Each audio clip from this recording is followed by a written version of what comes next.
Hello there, Yazin. Hello, how are Hello, you all? hello, Yazin. How are you? Have you I heard from Mohammed today? Yeah, I'm fine. Yeah, he told me he needs 2 minutes. 2 minutes? Okay, wonderful. Okay, well, while we are waiting for Mohammed, let me introduce you, Yazin, to first of all to Amr. Amr used to be a student of mine about 14 years ago in London when I was teaching in London about 40. It was about 14 years ago, wasn't it, Amr? What year was it that you were at Ealing? graduated probably 2011, I think. Yeah, 2011 was it?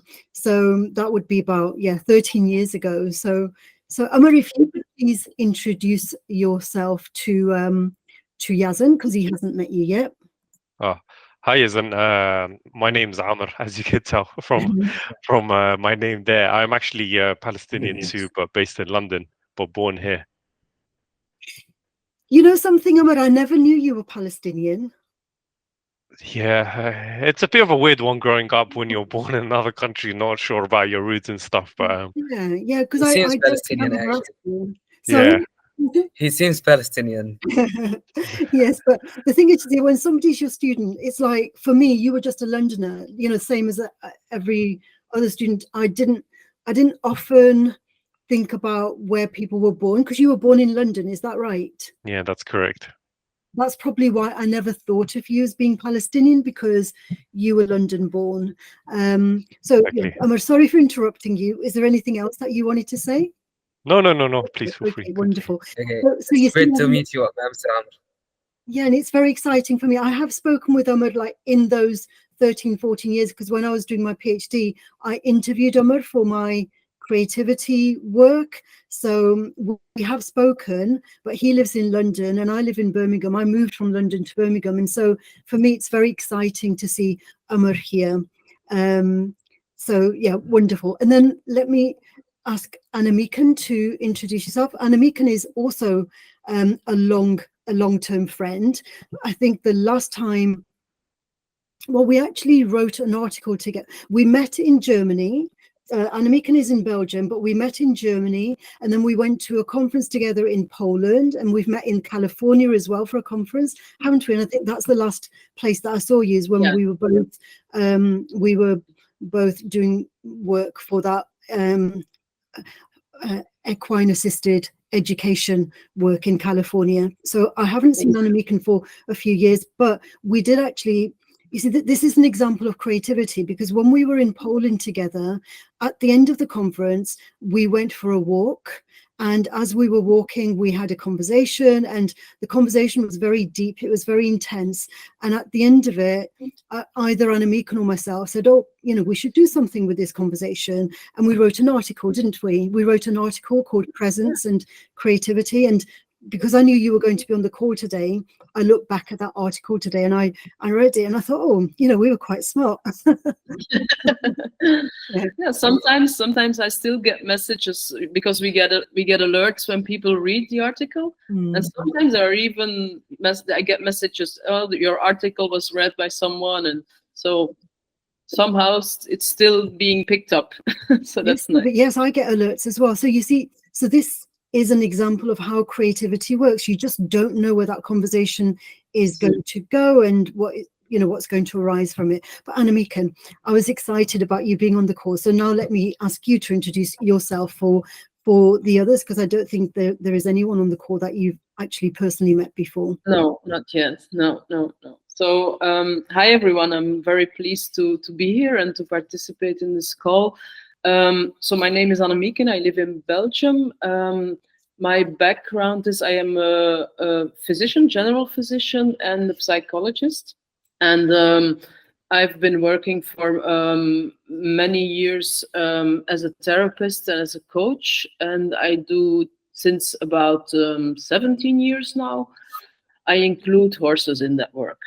So they are my co-coaches or co-therapists, you could say. And creativity has always been a very important part of my life, and a very important value also, I think, because through creativity, I think we can find different parts of ourselves and communicate in a very different way than just through, you know, cognitive stuff, let's say. So yeah, and I'm of course very concerned with everything that is happening in the world in general for the moment, and specifically in Gaza, of course. So that's when Jasper invited me to these calls. I don't know what I can contribute. I have no idea, but happy to be here, and I hope I can be of value somehow. Okay, wonderful. Thank you, Annemiek. And so, Mohammed, thank you for being on the call. Just before you came onto the call, Mohammed, I introduced Amr as well. He's also from Palestine, but I didn't know that until today. But he used to be my student in London. Now, Chris, how about you? Could you please introduce yourself? Yeah. Yes, hello. I'm Chris. I live in Birmingham. I involve myself in all kinds of community matters. I chair a local environmental group, and also I help run a gardening charity in the inner city. And generally, I'm very pleased to be here and be with such a wide range of knowledge and experience, and looking forward to tonight's discussion. Yeah, wonderful. Yeah, because Annemiek is in Belgium, and so every week it seems as though we add another country, Mohammed.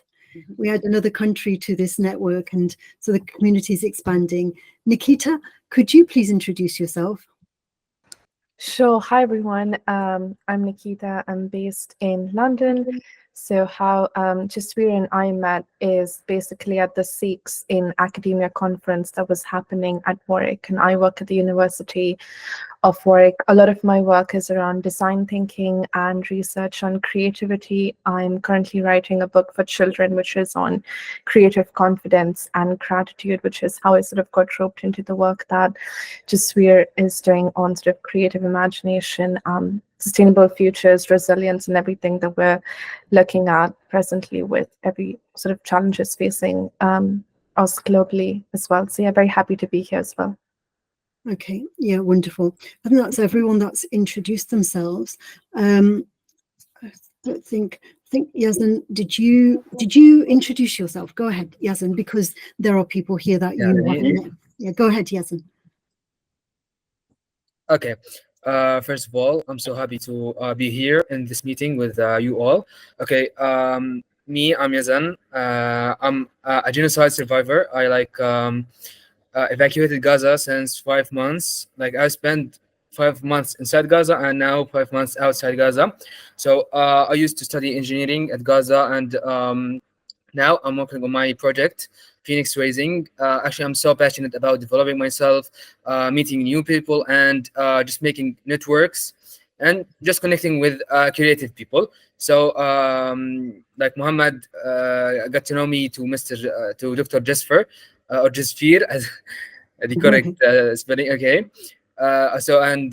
Now currently we are like just working on networking and meeting new creative people, and that's the most thing I like, and I hope it will be like a great chance to achieve a lot of things. Okay, great. Thank you, Yazan. Mohammed?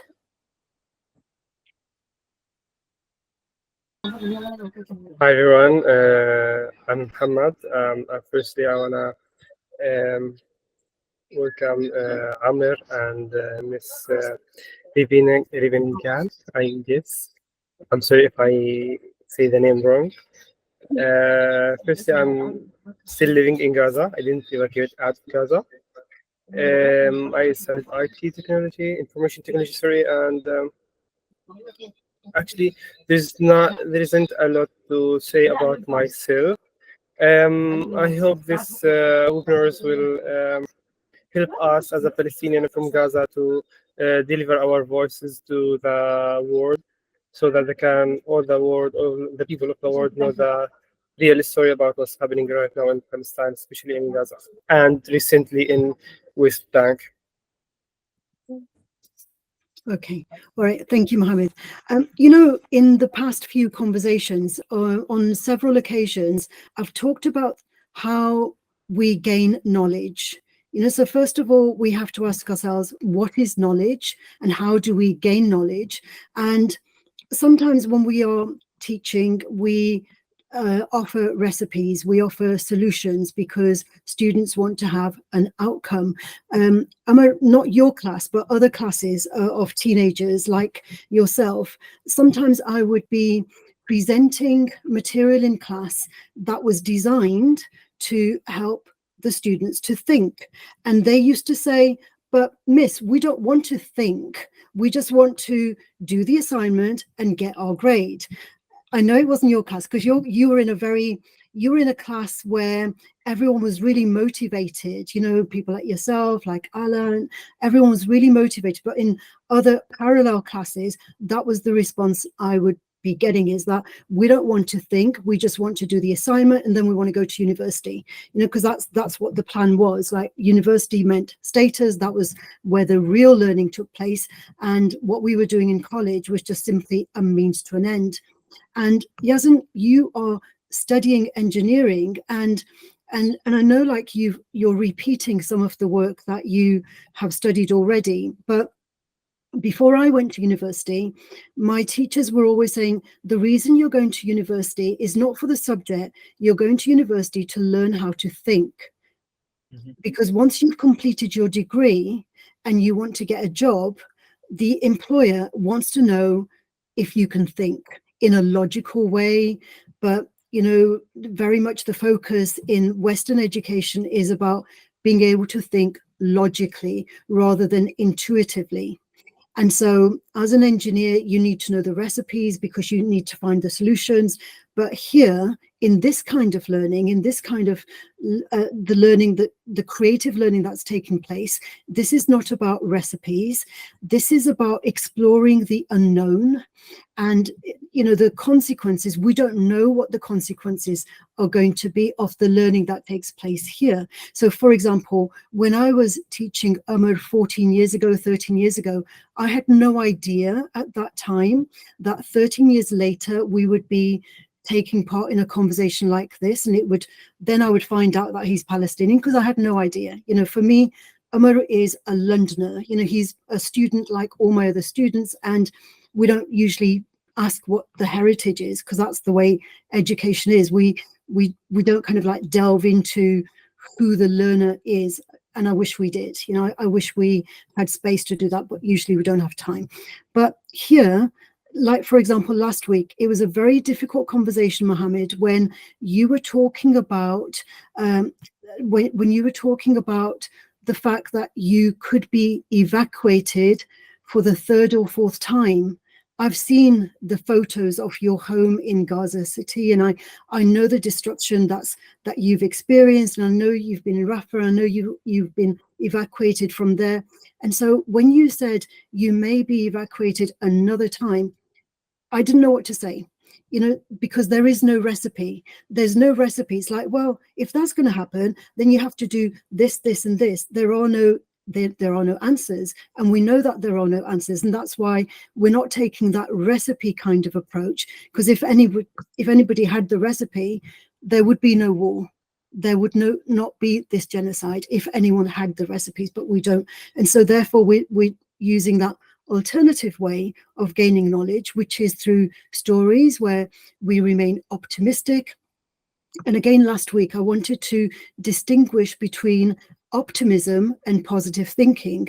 If you are standing in front of a house that is burning and you're a firefighter, and if you're optimistic, you know that there is a child in that building and you feel certain in yourself that you can go in and rescue that child, then that optimism gives you the energy to act. You go in and you come out because you're optimistic. But if you're just thinking, oh, positive thinking, it's like, well, I'm sure they'll be fine.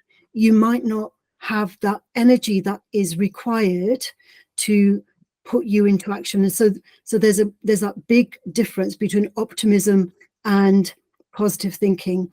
And the reason I'm talking about this is because Anamikan and I, we wrote that article about presence, and that presence is about being present in our own bodies, and that we find the strength when we are present. We're not thinking about the past, we're not thinking about the future, because the future, you know, we can't imagine that future in a positive way, and the past makes us angry. All of those things, they take away our energy. But so we need to be present in that state of optimism where we feel that fire in our belly, but it's driving us to do something, to take positive action rather than you know, just distressing us. So there's presence, but then there's movement, you know, like actions and movement. That's really important as well, because I've been thinking about this since last week, and I thought, well, the difference between like you know, somebody who is full of life is that they move, you know, they change, they transform. That movement creates that change energy. And so that's that. Let's focus on, you know, what is, how are we sensing our presence in the present moment, and how are we moving? And you know, like the suffering that we're experiencing, it's all relative. Each one of us at some point will have to, if we haven't done so already, have to recreate our lives, you know, because we might lose a loved one, we might lose a job, we might lose a home, we might lose different things. And so there's that kind of process of recreation, isn't there? So Annemieke, you know, if I could begin with you about this presence, and for you, how do you, like when you experience that loss and that grief, how do you go about taking action to recreate what you have lost? It's a bit dark, Annemieke. I'm going to, it is getting dark here, so I'm just going to light up the room. Okay, while Annemieke is lighting up the room, Orlando, I'm sorry for ignoring you. I know you just kind of like slipped in. Orlando, would you please introduce yourself while Annemieke is getting herself ready? You're on mute, Orlando. You're on mute. So Orlando is a friend of Chris and a friend of mine. We both belong to that same organization a few years back. Go ahead, Orlando. I think you're not muted anymore. Orlando, can you speak? Yes. Yeah, wonderful. Can you hear me? Yeah, we can hear you now. Okay. So, thank you for inviting me to your meeting. I'm looking forward to bated anticipation. I've been around since 1964 when I came to this country, and I've done various jobs, and I've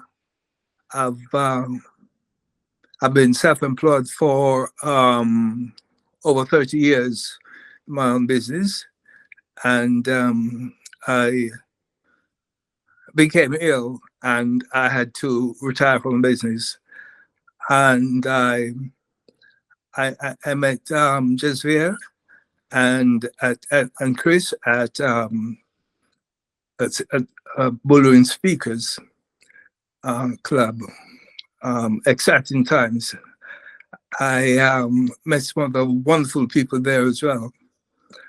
And my life has been quite uneventful, to be quite truthful. There's nothing much to be told, other than I like speaking. I like being involved with important things and interesting things, and I really view this thing that Jasvier is organizing as quite important. We've seen what's been happening on the television screen in Palestine. It's quite horrific. And I'd love to be a part of anything positive that can happen in that regard. Thank you. Thank you, Orlando. Orlando is from Jamaica, and Orlando has told me many stories over the last maybe 10 years that I've known him, he's told me many stories about Jamaica. For example, there was the time when there was that revolution, and one famous dish from Jamaica is jerk chicken.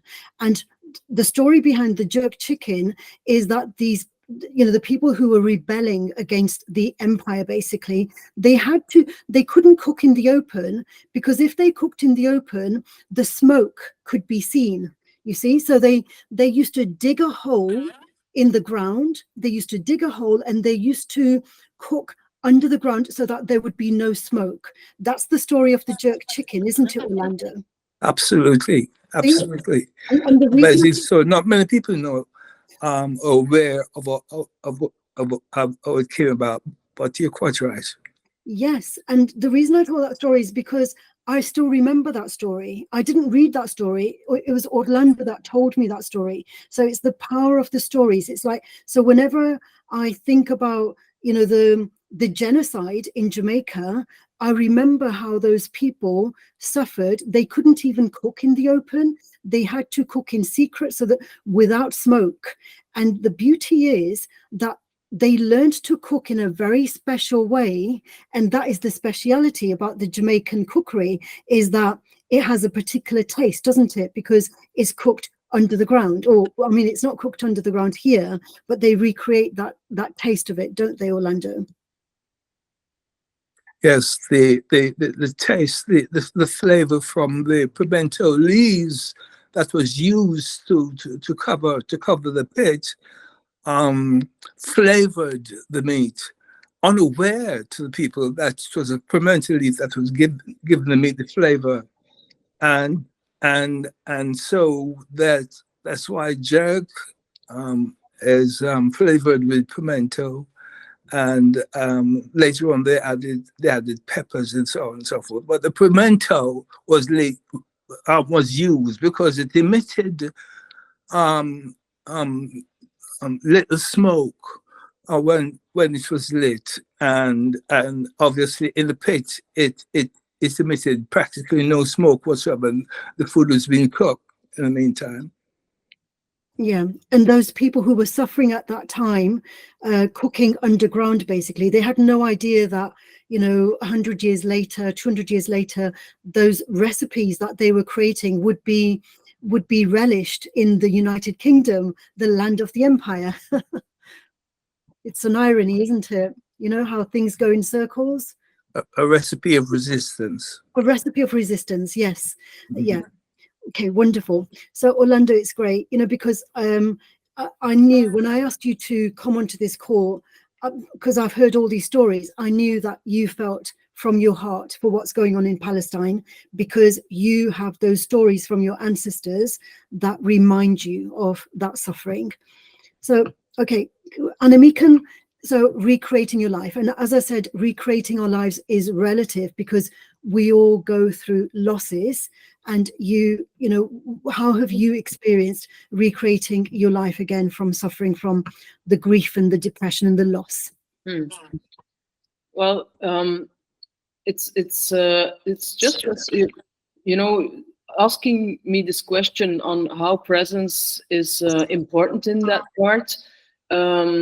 It's very, it's actually maybe the main ingredient of me dealing with loss and grief, in that sense that it's just by being able to be present with all what that comes up for me, with the loss, with the grief, every emotion, every even physical feeling about it, to allow that to be present and to stay with that.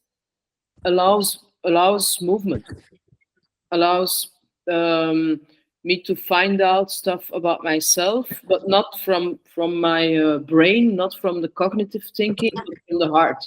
It allows me to find new solutions. It allows me to find me even, and it makes me move in a direction that is pointed out by being present with all these emotions, and everything that is present around me too, because presence is not only about being present with what is within, but also what is outside of me. The everything that comes in from the outside is received in a very intuitive way, and actually that's the way I work with people too, and the way my horses work with people too. You know? Yeah, that's right. Because your education as a medical doctor, I imagine it's very logical. You know, using the Western approach, and you've had to learn all this after many decades being a doctor, right? Exactly. As you know, the Western way of teaching medicine is only logic. It's only a cognitive brain matter, and there's a lot of value in that. It's not that we have to like diminish it, but it's not the only source. And if we talk about creativity and we talk about finding solutions in situations that are really hard, I think it will not come from our cognitive brain alone. It will come from the heart, and that's where we need to really connect to these pieces and find a way there. You know, like even this afternoon, I had this. To give you an example, I had this team of people who came over. They were from a very small organization, and they actually wanted to work around aligning the team towards the goals of the organization and have common goals, etc., etc. But in the end, we ended up finding out that each one of them had a personal situation that was really hard for them, and they were very in a very logical way trying to deal with it and trying to put it aside to you know, get back to business, and but of course that didn't work, and especially if you are around horses, it doesn't work. But because they act on it, they just show you what is happening inside. And so finally, at a certain point, to give you an example, at a certain point, the horse, at the end of an exercise, one of the ladies was leading the horse, and all of a sudden the horse just starts to just gets rid of the rope. She had to loosen it because she started running like a maniac, galloping, jumping around. It was like an amazing burst of energy that got out, and that was the most relevant part, because what happened was that was inside of her, but she just kept it all in, and she just couldn't, you know, do that while she felt like she needed it. And that's when people are allowed to stay with that feeling, and when you can stay with it, beautiful stuff comes out, because all of a sudden her energy, her power, her female power also was visible. She could feel it and could get in touch with that. And you know, I could go on and on with stories like that, but I'm not going to, because it would lead us too far. But I think I'm giving a picture of what I mean here. And as you say, I had to learn that it's mainly through the horses that I learned it. Okay. They showed me, and they sharpened my intuition and my personal experience of loss. I've lost the last 3 years. I've suffered a lot of loss in my life. I had my parents dying, my relationship went down, few of my horses passed away. So there was a major loss, and it was very hard to deal with it. But the way to deal with it was not to run away from it, but to stay with it, and still stay with it sometimes. Yeah, because that presence, I think we always have the resources to be able to handle whatever life presents us with. You know, we have the resources within.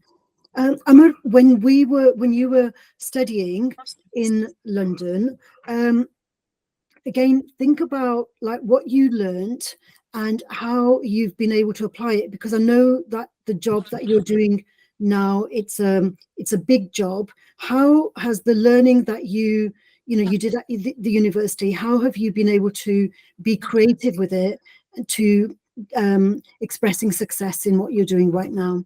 Tell us a little bit about what you're doing and how it relates to Palestine, you know, because you must have heard stories about the Nakba. You must have heard stories about devastation and people moving.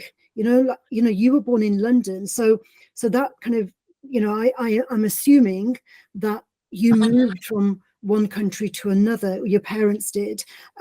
So tell us about your relationship with Palestine and how you're feeling about Gaza now, and how you're expressing that, without running away, numbing out those feelings. Sure. Yeah, so I'll start with the last part of your question in relation to Palestine. So my parents were my dad moved to Jordan after the 1948. My mom was born actually in Saudi, but due to the issues surrounding the region, he decided to leave and move to the UK. My mom, unfortunately, too, she was living in Lebanon at the time the civil war broke out. So her parents decided to move her somewhere else. So she came to London to do university, and that's where they both met. So my relation to it is that, okay, when I was growing up, it's something that you are made aware of. It's not something you think about too much. It's it's always the issue of Palestine, Israel has always been around for many years, and I always think it's always been something that's the international community hasn't paid attention to in general, and it was just a ticking time bomb in some way that was going to erupt in some sense. For me, when I was going through university, I had a lot more exposure to international students. I met a lot of people from the West Bank, which actually honed my Arabic skills. I got in touch with the culture. I went and visited my friends in the country, and I got to see firsthand what it's like living there. At the time, this was probably about 6 years ago, where I went by myself, had to deal has some very unpleasant experiences, even though I have I have a British passport. For example, being questioned in the airport 4 hours in Ben Gurion Airport about my whole life story, and having my phone and my WhatsApp conversations gone through to that level of privacy. Some things that my fellow Palestinians deal with on a daily basis, especially in the West Bank, the constant harassing, the lack of movement, the lack of jobs. They're just kind of they're very how would I say? It's like it's a sort of cage, but sort of there's a lot of privileges that I have, for example, have here that others don't have here. For example, the industry I work in, there's no way I'll be able to work in the industry in Palestine like I do here. It's held back in a lot of ways. So it was, for me, it's been since university, getting reconnecting with my culture, learning foods, even and I've always kept track of the news. I mean, it's always something that I've always been interested in just since college. So I have I naturally like to keep up to date with what's happening in global affairs, because the problems that affect Palestine don't only affect the country by itself, it affects the wider region. And this is why the region in general has been, or they refer to it as a very volatile region. But I mean, one could say these problems are sort of imposed from former colonial powers, and they just haven't been done, and they didn't really take a long-term view. Does that kind of answer your question, Jasvir, on the? Yeah, and it's about the fact that your family chose to move. They moved to Jordan, they moved to Saudi Arabia, and if they didn't move, things would have been. You wouldn't have been born in London, for one thing. You wouldn't be doing this big job that you're doing. You wouldn't be as successful if they hadn't moved. And so they had to make that difficult decision to move, didn't they? Just like my parents did. My parents made a very difficult decision to leave their family behind and move to England and start from scratch, start from nothing, basically. Oh, definitely. Definitely, and it's a decision some parents always wonders, like, wow, should I have actually left? Because they always miss home. I mean, if you grow up in some place, you always miss home. You always wonder, well, if I go back now, it's probably not going to be the same. I mean, my dad hasn't been to Palestine for 40 years. If he were to go back now, I mean, it would be he probably wouldn't be able to recognize it. So there are conflicting emotions sometimes. Yeah. So Mohammed, I just wanted to kind of like for you to be introduced to some of the new people before asking you. So what's happened since last week? Because last week it was a very kind of, you were very anxious last week. So have things kind of settled down compared with last week? What's the update? So what's happened from last week until now is just making more people to evacuate from their areas. Like in the city where I am right now, there's many areas had to evacuate. In another cities in Khan Yunis, the same. Actually, by the way, yesterday like, without any order to evacuate, without any alarm, they just attacked some areas. They made many mass cards in Khan Yunis yesterday without any alarm. The whole week was just like this. Mass cars and evacuation orders to areas in Deir al-Balah and Khan Yunis, and also in the north of Gaza Strip. All this happened in the south of Gaza Strip, and also in the north of Gaza Strip. There is many also evacuation orders to some areas. In this last period, like there's many evacuation orders to the people many times. Like for example, if I can say, like the area A, they give them they have to evacuate after week, 2 week, month. They can back to our homes again if the home is still not bombed.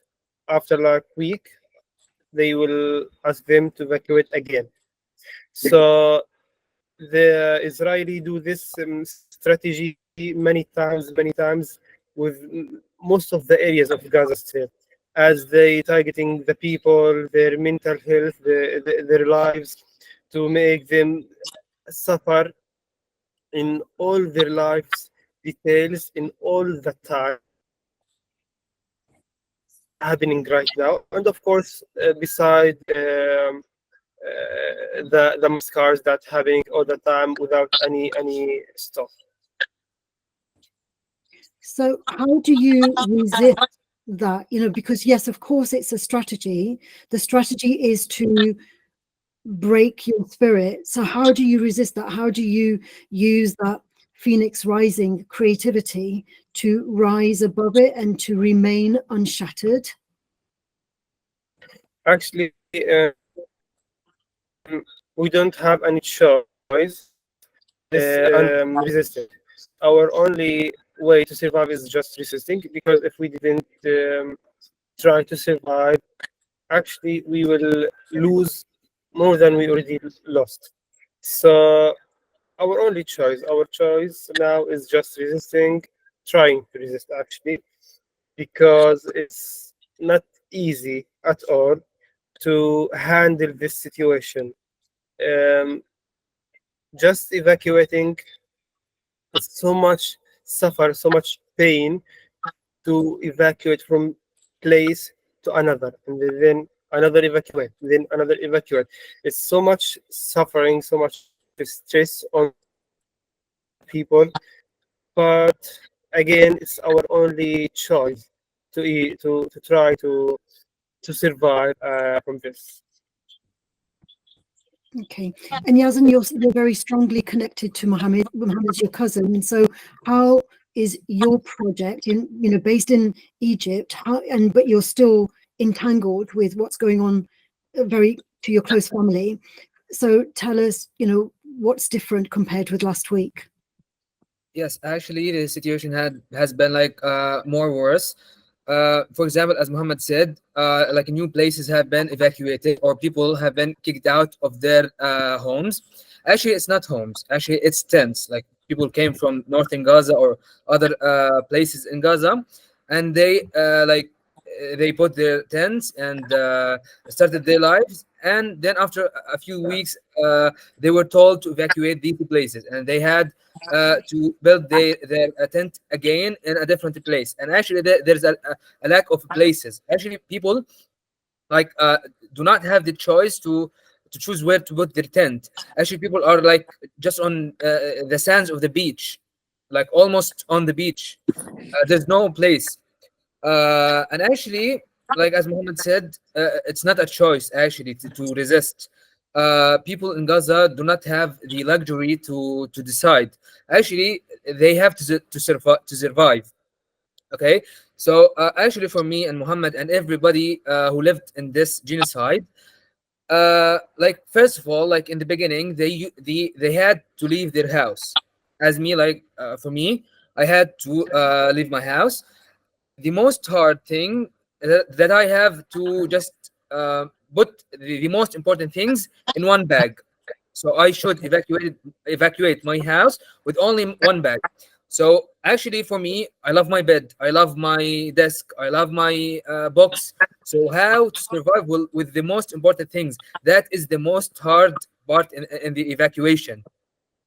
So actually, every Palestinian family in Gaza has like the most important bag that contains like passports, important documents, and whatever. And actually, a lot of people have lost these things, which is more important than anything else. Some of them like were burned in the hellfire or whatever. Uh, and that is the most important thing. So people in Gaza or refugees have left their homes like more than 7 months ago, and now they rebuild their life. And for example, they came from northern Gaza, then they evacuated to Khan Yunis. After that, they evacuated to Rafah, and now they are evacuating to other places. And like I know people like have evacuated more than 10 times this in this war, and every time they have to rebuild their life again and again. So it's not a choice. And actually, about the situation in Gaza now, actually we have evacuated the most important place in the safe area that like the Israeli, the IDF claims that it is safe. Actually, it's not safe. And in that area, in Deir al-Balah, the city there of Deir al-Balah, there are the most important hospital called Shuhada al-Aqsa. Actually, the safe area, which like represent 10% of the Gaza Strip. Actually, the Gaza Strip is so small. It's like a neighborhood in London. So it's 360 kilometers square kilometers. Okay, so now more than two, or we can say 1.5 million, are in 10% of that land. And after they were settled down in that land, they have two, like we can say, main hospitals: Nasser Hospital and Shuhada al-Aqsa Hospital.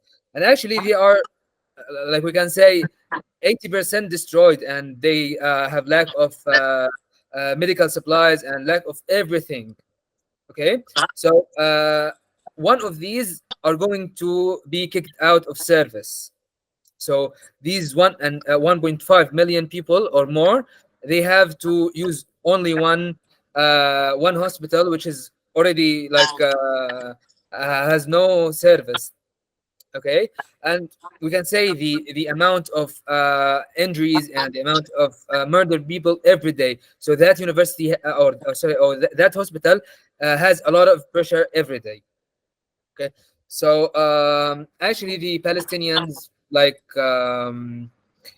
without anything, they have the soul or the spirit of resistance and recreating. That what connects us to the Phoenix Rising. Actually, for me, I have evacuated Gaza. Okay, so I have the justification to just depress and just cry on what I have lost. I have lost my cousin. I have lost a friend. I have lost my home and my old home also. You can say we lost everything. Not only me, like 99% of people in Gaza. Okay, so and the war itself can hit me even if I am like outside Gaza. But I have the justification. But for me, I'm Palestinian and I'm from Gaza. I have the motivation. So that's why we find around the world that the most successful people came from bad conditions, came from suffering. So suffering creates motivation. Motivation creates success. And that's what we are all working on. Like we can say most of us here in this meeting, we came from like background from suffering. We can say that's long years ago. But for me, my grandparents faced that the same thing, and now I'm facing it, and we can say maybe it's worse. So we are recreating our lives for us and for the next generation. And as you said, like now Amr in UK, and he has like an inspiration story in UK. For me, I don't know. I'm only 20 years old almost. So I don't know, like after 20 years, maybe 30 years, where I will be, or maybe I have children, maybe I will be in another country, I will be successful, or I'll be like meeting with other people. So no one will know, actually, but that's the concept of recreating.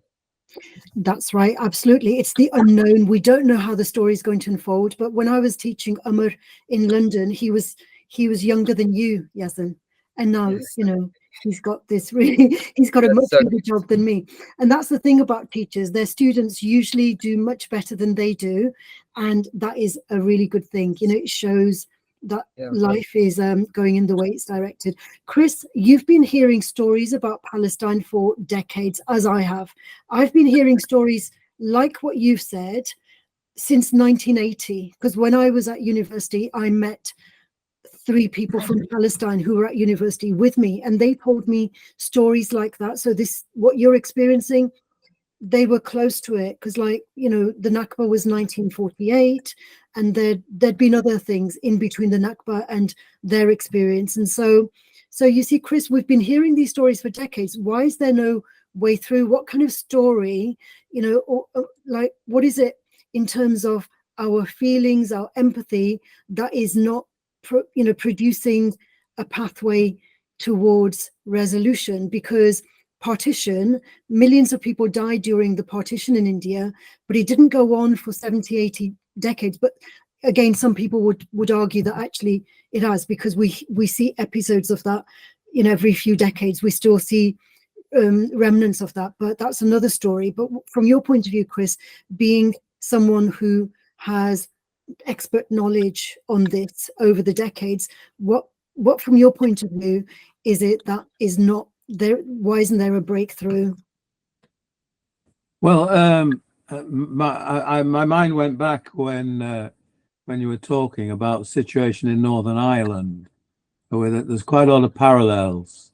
I won't go into the parallels really, but there came a realization, and there has to be a realization in the Israeli-Gaza conflict that, and especially from Israeli society, that they cannot leave their future to the extremists, because what Netanyahu is doing is leading their country into a disaster, because he's not going to extinguish the Palestinian spirit as he would like to. He's misled, and so it would name at some point the realization, not just within Israel, but also in the outside world, that this situation cannot go on because it's affecting everybody, and until the extremists realize that they're not getting anywhere, that it's a stalemate, then there has to be some kind of reconciliation, some kind of admittance on both sides that they have to make some kind of compromise. I don't know how long that's going to take. It could be quite a while, but in Northern Ireland, that's what happened. So we have, it was seen in a European context, because Britain at that time had the wisdom to join the European community, and it just couldn't be left as an internal wrangle between the British state and the Irish Free State. So there's looking at the international dimension, and as you say, the international Palestinian community need also to assert their power, especially in the United States, to give a true picture of what's happening, shame the people who are promoting these wars, and for the international community to come together. That sounds very simple. It isn't. But I'm trying to look at other models where, I mean, we looked at South Africa last week, where things were getting out of hand, and people came to a realization that what was happening was not good for anybody. And but it takes a while, takes a lot of talk, takes a lot of campaigning, takes a lot of, unfortunately, takes a lot of deaths and destruction until suddenly people come to their senses. But so that I'm just taking the long view of what I've been through in my lifetime. And yes, this situation has been going on in my lifetime. When I came to the age of awareness, when I was a student in the 60s, this was still very much an ongoing problem for everybody. Mm-hmm. Yeah, thank you. And Nikita, your Just thoughts? like to say hello to Orlando, I haven't seen for quite a few years. So I just wanted to say hello to him and welcome. Thank you, Chris. Nikita, your thoughts? I think, yeah, I've been thinking about sort of the question you raised at the start, which is how do we deal with loss? And instead of how we recreate our lives and how we rebuild these.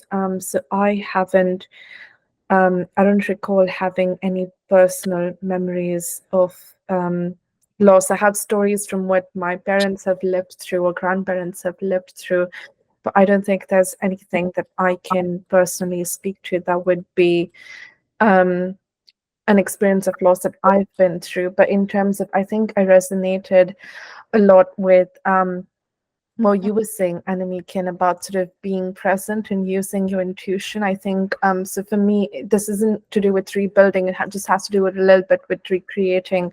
When I moved from Dubai to the UK for university, I think that was a big shift for me. And I'm conscious it isn't sort of as big as what a lot of people have had to do where they've been forced to leave their homes and countries, whereas what I've done was a conscious decision to pursue education. But I think I very much dealt with it in the same way, which is sort of being present and trying to ground myself and trusting the process and letting my intuition lead the way forward instead of what seemed logical to people around me and to voices of people around me. So it took me a while to take those creative pauses and silence the sort of everything that I was hearing from the outside, and then look inwards and sort of be informed by what I needed from myself and to really be there for myself. So I think that's what helped me create a new life here. Yeah, that's what I would say. Okay, thank you, Nikita. Orlando, do you have any other thoughts? Because I know, like, I didn't give you much of an opportunity apart from introducing yourself. What are your thoughts on what's going on in Palestine? Because I know that even the concept of the phoenix rising, you were talking about countries with powerful allies and countries that don't have powerful allies, and we know that. But this is about using creativity and optimism to rise above the imbalances, the injustices, the social kind of cruelties, the ruthlessness. But what are your thoughts about what's going on?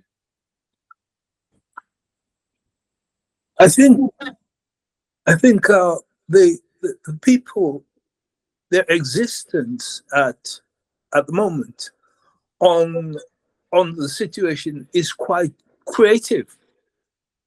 On a daily basis, just surviving is quite creative in the way they go about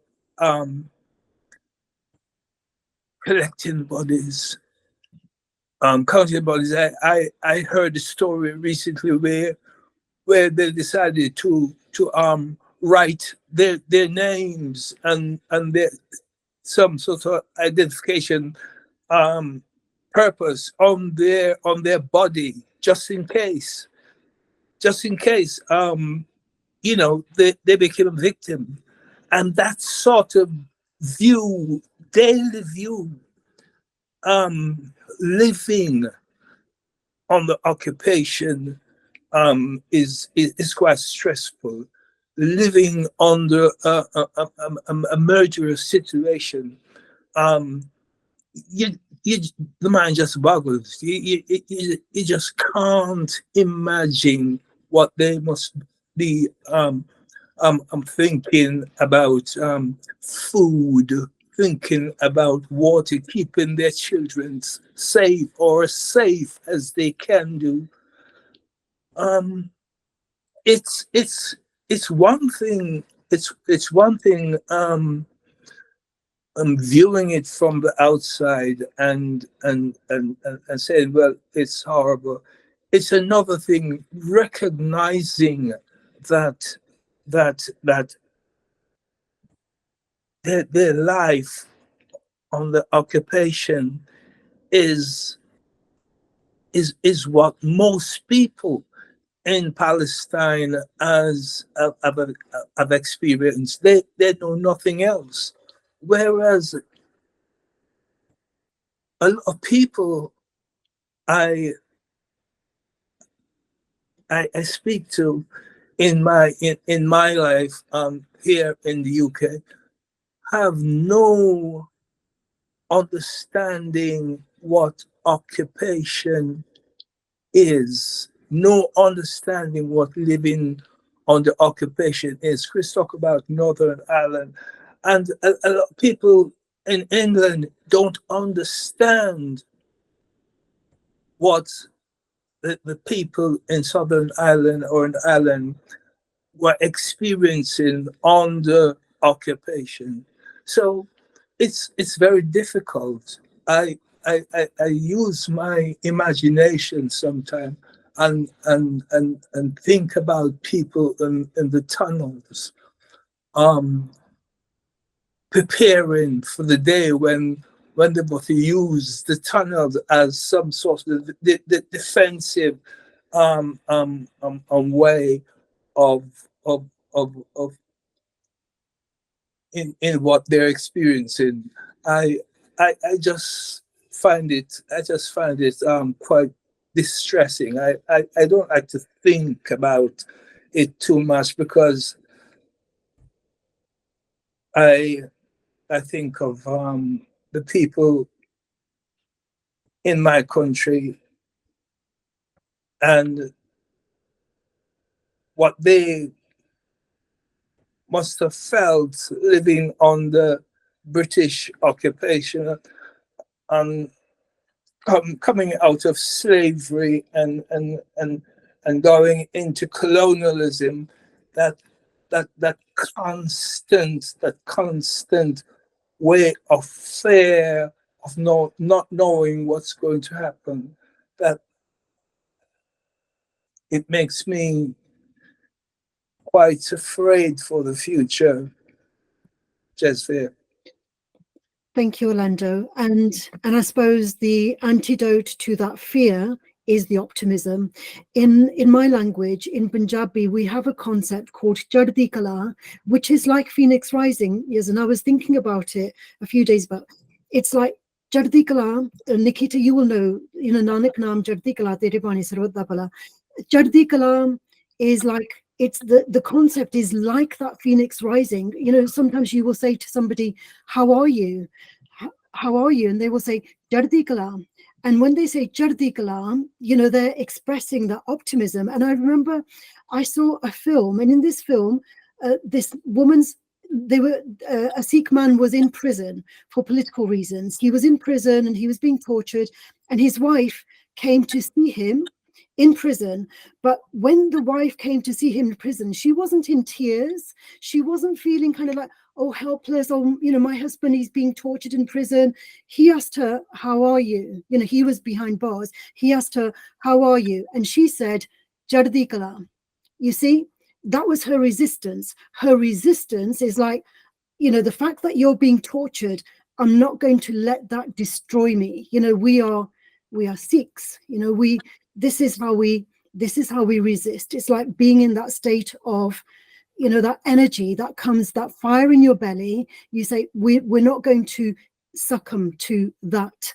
We're not going to be shattered. We're not going to be broken. We will fight back. And so I always have that metaphor, that the image from that film of this woman standing in front of her tortured husband, defiant, saying, I'm in Jardi Kalam, you're not, they're not going to break me. They're not going to break my spirit. Yeah. So that Phoenix rising, it's a very powerful concept of like, that rising energy, and that rising energy means action. It's not about, it's not about staying still. It's about doing. It's about, that energy in motion. Yeah. So everyone, it's time for us to end the call. Does anybody have any final thoughts that they want to say before we close? Well, yeah, go ahead. Sorry. Yeah, go ahead.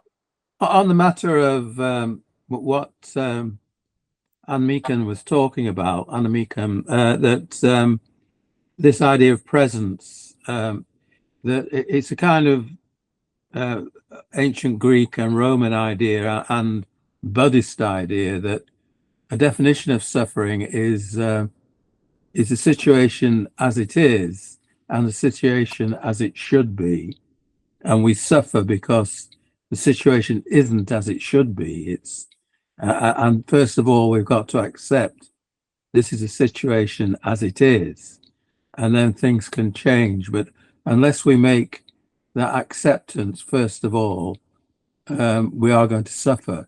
So it's a very hard lesson to learn, but that was the essence of the Stoic point of view. But it's something that it's ancient wisdom, and I think you expressed it very well, Annemiek, but it's a hard lesson. It's not easy to learn, but that's the first thing when you're experiencing loss. That's the situation as it is, and first of all, you've got to accept that reality before you can change anything. Mm-hmm. Great, thank you, Chris. Mohammed, anything to say? Okay, yeah. Okay, I just want to thank all of you about this webinar.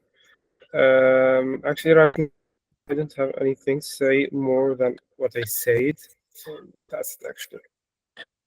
Okay, thank you, Mohammed. Yasin? Yeah, actually, I want to thank all of you, and I just want to mention like a little bit of thoughts. Like we in Palestine, a lot of our culture came from the religion. So for us, the Prophet Muhammad teach us to say Alhamdulillah, which means thank God for all the bad conditions, for all for the good conditions and for the bad conditions. So we always say Alhamdulillah. And that's the first thing. And the second thing, the Prophet Muhammad said, "Aqilha wa tawakkal," which means just like to how to.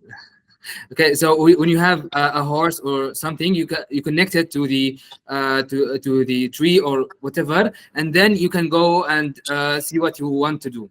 So when you want to do whatever in your life, you should do what you have to do or what's on your shoulder. Then you will wait for the good results.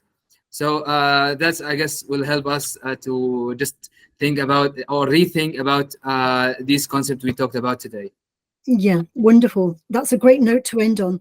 We will have a session next week, which is the 4th of September, inshallah. God willing, and a session on the 11th of September, and then on the 18th of September I'm going to Germany for a conference again, and then we will resume after I come back from that conference. So the 18th we won't be here, and then we'll be back like on the 25th on the 25th we'll be back. So that 1 week, the 18th of September, just to let you know in advance that we won't be here because I'm going to be in Germany. It's going to be too difficult to run that. Okay, but for the next 2 weeks, whoever of us can make it, and I look forward to seeing you all again. Optimistic and full of life, inshallah. Okay, thank you, everybody. Thank you. Thank you. Thank you. Thank you. Bye. Bye-bye. Thank you. Bye-bye. Bye. Bye.